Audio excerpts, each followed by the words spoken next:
औज़ुबिल्लाहिमिनश्शैतानिर्रजीम बिस्मिल्लाहिर्रहमानिर्रहीम। अस्सलाम वालेकुम डियर स्टूडेंट्स, उम्मीद है आप सब खैरियत से होंगे। आज जो हमने लेक्चर करना है वो हमने करना है रिप्रोडक्शन के बारे में। ठीक है, रिप्रोडक्शन में आपको पता है हम ए सेक्शुअल रिप्रोडक्शन कर रहे हैं। ए सेक्शुअल रिप्रोडक्शन की हमने कुछ टाइप्स करनी है। ठीक है, आज जो हमने टाइप करनी है ए सेक्शुअल रिप्रोडक्शन की वो है पार्थेनोजेनेसिस। अब पार्थेनोजेनेसिस ऐसे ऑर्गेनिज्म में होती है जिसमें मेल और फीमेल दोनों प्रेजेंट है, लेकिन इसमें क्या होता है, इसे ए सेक्शुअल रिप्रोडक्शन की टाइप माना जाता है। क्यों माना जाता है वो मैं आपको बताती हूँ।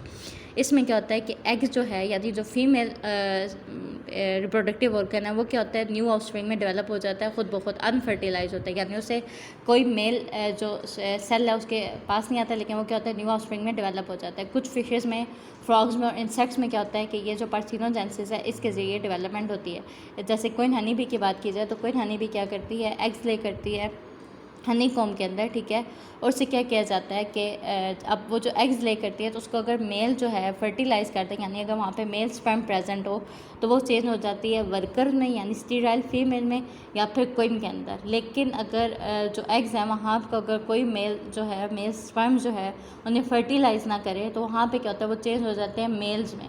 ठीक है, तो उससे क्या बोला जाता है, उन्हें ड्रोन्स बोला जाता है। तो इस तरीके से क्या है कि ये जो पार्थेनोजेनेसिस का प्रोसेस है ये अकर होता है इन एनिमल्स के अंदर। ठीक है, कुछ एनिमल्स के अलावा फिशेस में, फ्रॉग्स वगैरह में भी ये जो प्रोसेस है ये अकर होता है।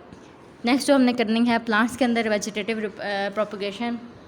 जब प्लांट्स का वेजिटेटिव प्लांट्स यानी रूट, स्टेम और लीव्स जब न्यू प्लांट बनाता है तो उसे बोल जाता है वेजिटेटिव रिप्रोडक्शन या वेजिटेटिव प्रोपगेशन। ठीक है, ये ए सेक्शुअल रिप्रोडक्शन किसके अंदर हो रही है, प्लांट्स के अंदर।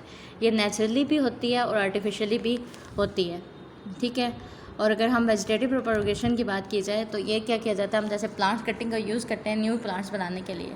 ठीक है, इसके अलावा देखा जाए नेचर जो वेजिटेटिव प्रोपगेशन है ये दो वेज में होती है। एक बल्ब्स होते हैं, ठीक है, डिफरेंट वेज में होती है। इनमें एक जो है बल्ब्स होते हैं, ये शॉर्ट अंडरग्राउंड स्टेम होते हैं जिनके थिक फ्लैशी लीव्स होते हैं। फ्लैशी का मतलब है यानी जिनके अंदर जूसेस होते हैं, उनके अंदर क्या होता है, स्टोर्ड फूड होता है। एडवेंटिशियस रूट्स जो होती हैं ये बेस से इमर्ज करती हैं। ठीक है, जबकि शूट्स होती हैं इनकी टॉप से होती हैं, टॉप ऑफ द बेस से होती हैं। ट्यूलिप्स और अनियंस जो हैं इसकी एग्जाम्पल्स हैं। सो ट्यूलिप्स, अनियन वगैरह जो है ये इसकी एग्जांपल है। अभी आप डायग्राम में भी देख रहे हैं अनियन दिया हुआ है, इसकी बेस पे आप देख रहे हैं कुछ जो है ना ब्राउन कलर की जो निकल रही हैं। ठीक है, वो रूट्स हैं इसकी। ठीक है, ये कहाँ है, बेस के नीचे से निकल रही हैं। ये जो अनियन है इसे बेस बोला जाता है, इसके नीचे से क्या निकल रही हैं, रूट्स निकल रही हैं, और उसके ऊपर से आप देख रहे हैं कि शूट्स निकल रही हैं। नेक्स्ट जो पार्ट है वो है कॉम्स। कॉम्स जो हैं ये भी शॉर्ट होते हैं, ये स्वॉलन अंडरग्राउंड स्टेम्स होती हैं जिनके अंदर क्या होता है, फूड स्टोर हुआ होता है। इनके टॉप के ऊपर बर्ड्स प्रोड्यूस होते हैं और बर्ड्स से क्या होता है, न्यू एग्जाम बनता है। डशीन और गार्लिक जो हैं वो इसकी एग्जांपल है। अभी आप गार्लिक में अगर देख लें तो ये इसकी एग्जांपल है। Rhizomes, rhizome horizontal underground stem होती है, इनके अंदर क्या होता है, स्केल्ड लीव्स होते हैं, यानी इनके जो लीव्स होते हैं वो ऐसे बिल्कुल बारीक बारीक होते हैं। They are in large portion, इनके ऊपर क्या होता है, नोड्स होते हैं। ठीक है, राइजोम्स के ऊपर बर्ड्स जो हैं नोड्स के ऊपर प्रोड्यूस होते हैं। ये जो बर्ड्स होते हैं ये अपर सरफेस पर प्रेजेंट होते हैं, इनसे क्या होते हैं, न्यू शूट्स बनती हैं। जो लोअर सरफेस होती है वहाँ पर क्या होता है, एडवेंटिशियस रूट्स प्रेजेंट होती है। और इसके एग्जाम्पल है जिंजर, फर्न्स, वाटर लिलीज जो हैं ये क्या है, इसके एग्जाम्पल्स हैं। ठीक है, इनके अब इनमें और उनमें क्या फ़र्क है, अगर हम देखा जाए बल्ब्स और इसमें क्या फ़र्क है, इसके ऊपर नोड्स प्रेजेंट है, नोड्स से न्यू शूट बने, वहाँ पे बेस के ऊपर से ही न्यू शूट्स बन रही होती हैं। जैसे अभी आप डायग्राम में भी देखेंगे। ठीक है, तो ये हमारे पास जिंजर प्रेजेंट है। ठीक है, जिंजर के ऊपर आप देख रहे हैं कि स्टेम सेगमेंट्स हैं, देन नोड प्रेजेंट है। नोड ऊपर वाली नोड पर अगर देखा जाए वहाँ से क्या हो रहा है, न्यू शूट निकल रही है।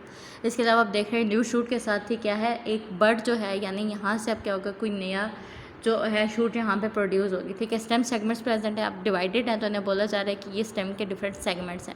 ठीक है, और इसके अलावा नीचे आप देख रहे हैं कि जो एडवेंटिशियस रूट्स हैं वो इसके ऊपर प्रेजेंट है। तो और सोइल सरफेस के ये नीचे पाया जाता है। ठीक है, तो ये क्या है, ये है जिंजर जो है ये प्रेजेंट है।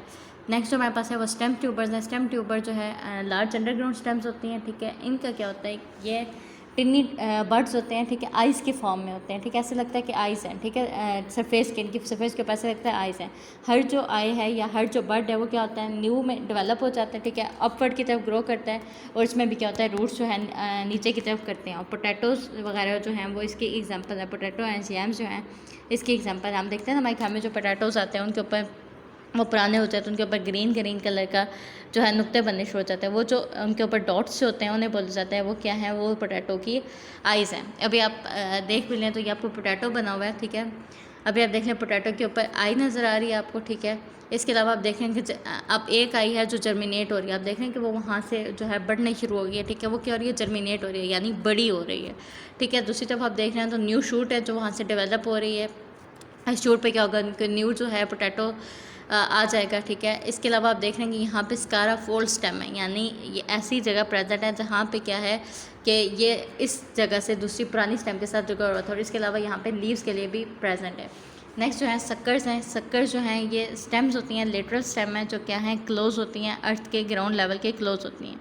शक्कर जो है अंडरग्राउंड ग्रो करती है, ठीक है। अंडरग्राउंड से थोड़े से डिस्टेंस पर फिर क्या होता है, टर्न अप का यानी ऊपर आती है, और फिर क्या करती है, न्यू प्लांट बनाती है। मिंट जो है जिसे बोला जाता है हमारे पास पुदीना वगैरह, ठीक है, इनकी जो फैमिली है वो और क्राइसेंथेमम वो इस तरीके से प्रोड्यूस करते हैं। आप देखते हैं ना प्लांट्स के ऊपर शूट के पास से ही क्या होता है कि कोई न्यू जो है शूट निकल रही होती है, वो क्या होती है कि नए प्लांट में डेवलप हो जाती है। तो इसे बोल जाता है ये क्या है, सक्कर्स हैं।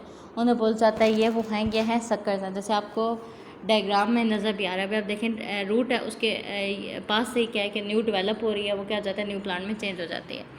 Vegetative propagation. अब वेजिटेटिव प्रोपोगेशन जो लीव्स है वो इतना कॉमन नहीं है, ठीक है। और प्लांट्स ब्रायोफाइलम एक प्लांट है जिसे पैथरशूट बोला जाता है, पैथरशूट बोला जाता है। इसके अंदर क्या होता है कि ये होता है, अब इसमें क्या होता है, इन प्लांट्स के होते हैं फ्लैशी लीव्स, यानी ऐसे लीव्स इनके अंदर बहुत ज़्यादा जूसेस प्रेजेंट होते हैं। इसके अलावा इनके अंदर एडवेंटिशियस बर्ड्स होती हैं, ठीक है, जो कि लीव्स के मार्जिन पर प्रेजेंट होती हैं। इनके अंदर जब लीव फॉल करते हैं ग्राउंड के ऊपर तो वो क्या होता है, न्यू प्लांट में डेवलप हो जाते हैं। हम देखते हैं कि आम तौर पे जो हमारे घरों में या हमारे इर्द गिर्द प्लांट्स लगे होते हैं उनके लीव्स अगर गिर जाएँ तो वो क्या हो जाते हैं, गल सड़ जाते हैं। लेकिन ये वो प्लांट्स हैं, ठीक है, ब्रायोफाइलम वो प्लांट है जिसके लीव्स अगर गिरते हैं तो वो न्यू प्लांट्स में चेंज हो जाते हैं, ठीक। सो हमारा आज का लेक्चर इतना ही। इंशाल्लाह नेक्स्ट क्लास में हम नेक्स्ट लेक्चर करेंगे। अल्लाह हाफिज़।